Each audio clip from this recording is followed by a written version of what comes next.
ಇನ್ನು gold smuggling ಪ್ರಕರಣಕ್ಕೆ ಸಂಬಂಧಪಟ್ಟಂತೆ ಸರ್ಕಾರದ ಕಡೆಗೆ ಆರ್ ಅಶೋಕ್ ಅವರು ಬೊಟ್ಟು ಮಾಡುತ್ತಿದ್ದಾರೆ. ಇನ್ನು ಸಂತೋಷ್ ಲಾಡ್ ಅವರು ಕೂಡ ಇದಕ್ಕೆ ಸಂಬಂಧಪಟ್ಟಂತೆ ಮಾತನಾಡಿದ್ದಾರೆ. ಏನು ಹೇಳಿದ್ದಾರೆ ನೋಡೋಣ. ಇದು ಸರ್ಕಾರ ನೆನ್ನೆನೇ ನಾನು ವಿಧಾನಸಭೆಯಲ್ಲಿ ಹೇಳಿದ್ದೀನಿ, ಅವರಿಗೆ ಪೊಲೀಸ್ ಜೀಪಲ್ಲಿ ಯಾವಾಗೂ ಕರ್ಕೊಂಬರ್ತಾ ಇದ್ದಾರಂತೆ. ಕಳ್ತನ ಮಾಡಿದ ಮೇಲೆ ಪೊಲೀಸ್ ಜೀಪಲ್ಲಿ ಕರ್ಕೊಂಬಂದು ಮನೆಗೆ ಬಿಡ್ತಾ ಇದ್ದಾರಂತೆ.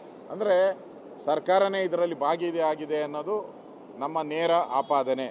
ಅವರಿಗೆ ಪ್ರೋಟೋಕಾಲ್ ಹೆಂಗೆ ಕೊಟ್ಟರು, ಅವ್ರನ್ನ ಹೆಂಗೆ ಎಸ್ಕಾರ್ಟ್ ಕೊಟ್ಟರು, ಇದೆಲ್ಲ ತನಿಖೆ ಆಗಬೇಕಾಗಿದೆ.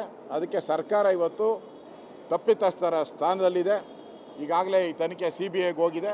ಅವ್ರು ನಿಷ್ಪಕ್ಷವಾದಂಥ ತನಿಖೆ ಮಾಡಲಿ. ಯಾರು ಪತ್ರಿಕೆಗಳಲ್ಲಿ ಬರ್ತಾ ಇದೆಯಲ್ಲ ಮಂತ್ರಿ ಇದೆ, ಅವ್ರ ಮೇಲೆ ಕ್ರಮ ಆಗಲಿ. ಈಗ ಈ ದೇಶದಲ್ಲಿ ಸ್ಕ್ಯಾಮ್ ಆಗಿ ಸ್ಕೀಮ್ ಆಗೋರಿಗೆ ಏನೂ ಬರೋದಿಲ್ಲ, ಗುರ್ತಾಗೋದಿಲ್ಲ. ಬಟ್ ಪ್ರೋಟೋಕಾಲ್ ಯಾವ ರೀತಿ ಉಲ್ಲಂಘನೆ ಆಗಿರ್ತಕ್ಕಂಥದ್ದು ಒಳಗೆ ಏನಾಗಿದೆ ನಮಗೆ ಗುರ್ತಿಲ್ಲ. ಯೂಶಲಿ ಇದಾಗಿರ್ತಕ್ಕಂಥದ್ದು ಎಲ್ಲಿ, ಏರ್ಪೋರ್ಟ್ ಒಳಗಡೆ. ಸ್ಮಗಲ್ಡಾಗ ಹೆಂಗೆ ಬಂತು ಒಳಗಡೆ, ಇದ್ರ ಬಗ್ಗೆ ಚರ್ಚೆ ಮಾಡೋದು ಬೇಡ. ಒಳಗಡೆ ಹೆಂಗೆ ಬಂತು? ಈಗ ಬಾಂಗ್ಲಾದೇಶ್ನವ್ರು ಈ ದೇಶಕ್ಕೆ ಬಂದಾರಂತ ಹೇಳ್ತಾರೆ. ಕರ್ನಾಟಕದಲ್ಲಿ ಬಂದಾರ ಬಾಂಗ್ಲಾದೇಶ್ನವರು. ಹೆಂಗೆ ಬಂದರು ಬಾಂಗ್ಲಾದೇಶ್ನವರು? ಈ ಗೋಲ್ಡ್ ಕೂಡ ಸ್ಮಗಲಾಗಿ ಬಂದಿದೆ. ಎಲ್ಲಿಂದ ಬಂತು gold? How did so much gold come from airport? Airport ಯಾರ ಕಂಟ್ರೋಲಲ್ಲಿದೆ? ಯಾರು ಕಂಟ್ರೋಲ್ ಆಗಿದೆ ಸರ್? ಮತ್ತೆ ಯಾರಿಗೆ ಕೇಳ್ಬೇಕು ನೀವು ಪ್ರಶ್ನೆ?